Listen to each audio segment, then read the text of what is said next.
नमस्कार, ये आकाशवाणी शिमला है। अब आप पूनम शर्मा से प्रादेशिक समाचार सुनिए।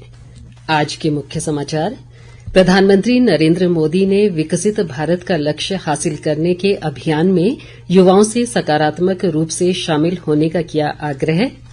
मंत्रिमंडल ने राज्य में मुख्यमंत्री सुख शिक्षा योजना लागू करने को दी मंजूरी। विपक्ष के नेता जयराम ठाकुर ने एकीकृत पेंशन योजना की घोषणा के लिए केंद्र सरकार का जताया आभार। और राज्यपाल शिव प्रताप शुक्ल और मुख्यमंत्री सुखविंदर सिंह सुक्खू ने प्रदेशवासियों को दी जन्माष्टमी पर्व की बधाई। अब समाचार विस्तार से।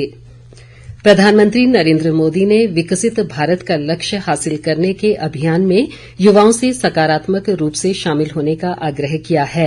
आकाशवाणी से आज मन की बात कार्यक्रम में उन्होंने कहा कि युवाओं का इस अभियान से जुड़ने का कदम स्वयं और देश के भविष्य को बदलने वाला साबित होगा। और अधिक ब्यौरे के साथ हमारे विशेष संवाददाता। प्रधानमंत्री नरेंद्र मोदी ने कहा कि इस वर्ष लाल किले से उन्होंने गैर राजनीतिक पृष्ठभूमि वाले 1 लाख युवाओं से राजनीतिक व्यवस्था से जुड़ने का आह्वान किया था और इसका युवाओं पर प्रभाव पड़ा है। इसके परिणाम स्वरूप बड़ी संख्या में युवा राजनीति में प्रवेश करने के लिए तैयार हैं। उन्होंने कहा कि इस विषय को लेकर उन्हें देश भर के युवाओं से काफी सारे पत्र मिले हैं।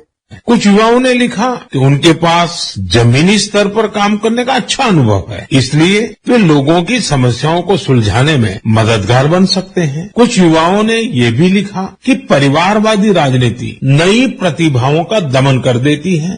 प्रधानमंत्री ने लोगों से कैच द रेन मूवमेंट और एक पेड़ मां के नाम अभियान से भी जुड़ने का आह्वान किया। उन्होंने देशवासियों से अधिक पौधे लगाने की अपील भी की।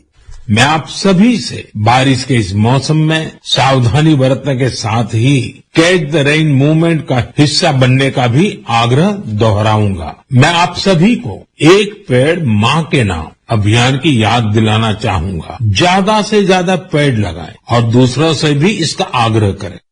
जीवन में फिटनेस को अहम बताते हुए प्रधानमंत्री ने कहा कि फिट रहने के लिए लोगों को अपने खान पान और रहन सहन पर ध्यान देते रहना चाहिए। हम सबके जीवन में फिटनेस का बहुत महत्व है। फिट रहने के लिए हमें अपने खान पान, रहन सहन सब पर ध्यान देना होता है। लोगों को फिटनेस के प्रति जागरूक करने के लिए ही फिट इंडिया अभियान की शुरुआत की गई। स्वस्थ रहने के लिए आज हर आयु, हर वर्ग के लोग योग को अपना रहे हैं। लोग अपनी थाली में अब सुपर फूड मिलेट्स यानी स्त्री अन्न को जगह देने लगे हैं। इन सभी प्रयासों का उद्देश्य यही है कि हर परिवार स्वस्थ हो। प्रधानमंत्री ने कहा कि बच्चों का पोषण देश की प्राथमिकता है और इसे लेकर हर वर्ष 1 सितंबर से 30 सितंबर तक पोषण माह मनाया जाता है।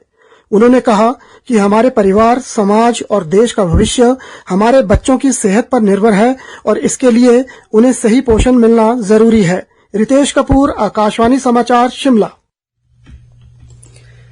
प्रदेश मंत्रिमंडल ने राज्य में मुख्यमंत्री सुख शिक्षा योजना लागू करने का निर्णय लिया है।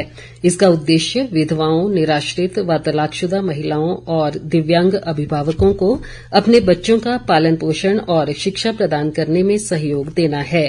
ये निर्णय आज शिमला में मुख्यमंत्री सुखविंदर सिंह सुक्खू की अध्यक्षता में हुई मंत्रिमंडल की बैठक में लिया गया। योजना के तहत पात्र बच्चों को 18 वर्ष की आयु तक शिक्षा, स्वास्थ्य और पोषण संबंधी आवश्यकताओं की पूर्ति के लिए प्रतिमाह 1,000 रुपये का अनुदान दिया जाएगा। बैठक में शैक्षणिक सत्र 2023-24 के दौरान नर्सरी, एलकेजी और यूकेजी में दाखिल हुए बच्चों के लिए आयु में 6 माह की छूट को भी स्वीकृति दी गई। इससे उन्हें पहली कक्षा तक अगली उच्च कक्षाओं में दाखिले की अनुमति मिल सकेगी। मंत्रिमंडल ने इंस्पेक्टर, जेल अधिकारियों और प्रदेश सचिवालय के सुरक्षा गार्डों के लिए राज्य पथ परिवहन निगम की बसों में रियायती यात्रा के मासिक शुल्क को 110 रुपये से बढ़ाकर 500 रुपये प्रतिमाह करने को भी मंजूरी दी। राज्यपाल शिव प्रताप शुक्ल ने पर्यावरण संरक्षण व हरित आवरण बढ़ाने के लिए पौधरोपण को समय की मांग बताया है।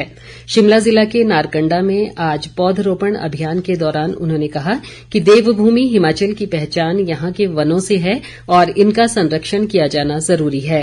राज्यपाल ने कहा कि मौसम में हो रहे बदलाव का एक प्रमुख कारण वनों का कटान भी है और इस कमी को पौधे लगाकर पूरा किया जा सकता है। उन्होंने धार्मिक स्थल हाटू को पर्यटन की दृष्टि से विकसित करने और इस क्षेत्र में और अधिक सुविधाएं विकसित करने पर भी बल दिया। विपक्ष के नेता व पूर्व मुख्यमंत्री जयराम ठाकुर ने केंद्र सरकार द्वारा घोषित एकीकृत पेंशन योजना को कर्मचारियों के लिए बड़ी खुशखबरी करार दिया है। उन्होंने आज शिमला में कहा कि प्रधानमंत्री नरेंद्र मोदी के नेतृत्व में भाजपा ने गंभीरता से देशभर में एकीकृत पेंशन योजना लाने की दिशा में काम किया है और इससे सभी कर्मचारियों का भविष्य सुरक्षित रहेगा। वहीं दूसरी ओर जयराम ठाकुर ने प्रदेश में मुख्यमंत्री सुखविंदर सिंह सुक्खू सहित मंत्रियों और कर्मचारियों के बीच चल रहे वातावरण को दुर्भाग्यपूर्ण बताया है। उन्होंने कहा कि जब भाजपा सत्ता में थी तो सभी मामलों को गंभीरता से सुना गया, लेकिन अब कर्मचारियों की सुनवाई नहीं हो पा रही है। 1 सितंबर से शुरू होने जा रहे भाजपा के सदस्यता अभियान पर उन्होंने कहा कि पार्टी प्रदेश में प्रत्येक बूथ पर 200 सदस्य बनाने के लक्ष्य के साथ आगे बढ़ रही है। केंद्रीय युवा मामले व खेल मंत्री डॉक्टर मनसुख मांडविया ने नागरिकों से 29 अगस्त को राष्ट्रीय खेल दिवस के अवसर पर कम से कम 1 घंटे के लिए किसी भी आउटडोर खेल में भाग लेने का आग्रह किया है। सोशल मीडिया पर जारी एक वीडियो संदेश में उन्होंने कहा कि आउटडोर खेलों में लोगों की भागीदारी फिट इंडिया मूवमेंट को आगे बढ़ाएगी। उन्होंने ये भी कहा कि प्रधानमंत्री नरेंद्र मोदी का खेलेगा इंडिया तभी तो खिलेगा इंडिया का दृष्टिकोण देश को खेलों के प्रति मार्गदर्शन देगा।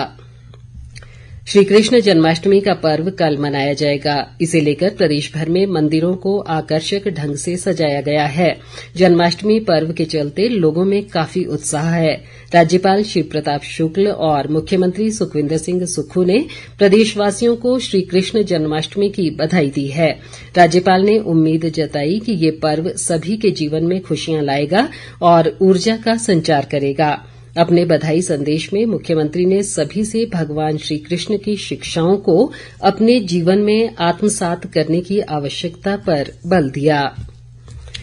मुख्य संसदीय सचिव संजय अवस्थी ने कहा है कि लोगों को बेहतर स्वास्थ्य सुविधाएं प्रदान करना राज्य सरकार की प्राथमिकता है। सोलन जिले में अर्की क्षेत्र के सूरजपुर में एक स्वास्थ्य व रक्तदान शिविर के शुभारंभ पर उन्होंने कहा कि बेहतर सुविधाएं देने के उद्देश्य से सरकार ने प्रत्येक विधानसभा क्षेत्र में एक स्वास्थ्य संस्थान को आदर्श स्वास्थ्य संस्थान के रूप में स्तरोन्नत करने का निर्णय लिया है। उन्होंने कहा कि इन संस्थानों में लोगों को घर द्वार के समीप विशेषज्ञ स्वास्थ्य सुविधाओं का लाभ मिलेगा। संजय अवस्थी ने कहा कि अर्की क्षेत्र की विभिन्न पंचायतों में विशेषज्ञ स्वास्थ्य शिविर लगाए जाएंगे। रिकांगपिओ में 2 दिवसीय जिला स्तरीय रेडक्रॉस मेला आज संपन्न हो गया। समापन अवसर पर उपायुक्त अमित कुमार शर्मा ने स्थानीय लोगों से रेडक्रॉस संस्था के कार्यों को बढ़ावा देने में सहयोग का आग्रह किया। उन्होंने कहा कि ये संस्था अंतर्राष्ट्रीय स्तर पर सराहनीय कार्य करते हुए पीड़ित मानवता की सेवा कर रही है। उपायुक्त ने मेले के दौरान हुई खेल गतिविधियों के विजेताओं को भी पुरस्कार वितरित किए। प्रदेश में मानसून सक्रिय बना हुआ है। इसके प्रभाव से कई क्षेत्रों में व्यापक वर्षा हो रही है। राजधानी शिमला सहित प्रदेश के अधिकांश क्षेत्रों में आज हुई व्यापक वर्षा से तापमान में भी कमी दर्ज की गई है। मौसम विभाग ने 27 व 28 अगस्त को अधिकांश स्थानों पर भारी वर्षा होने की चेतावनी जारी की है। अंत में मुख्य समाचार एक बार फिर। प्रधानमंत्री नरेंद्र मोदी ने विकसित भारत का लक्ष्य हासिल करने के अभियान में युवाओं से सकारात्मक रूप से शामिल होने का किया आग्रह। मंत्रिमंडल ने राज्य में मुख्यमंत्री सुख शिक्षा योजना लागू करने को दी मंजूरी। विपक्ष के नेता जयराम ठाकुर ने एकीकृत पेंशन योजना की घोषणा के लिए केंद्र सरकार का जताया आभार। और राज्यपाल शिव प्रताप शुक्ल और मुख्यमंत्री सुखविंदर सिंह सुक्खू ने प्रदेशवासियों को दी जन्माष्टमी पर्व की बधाई।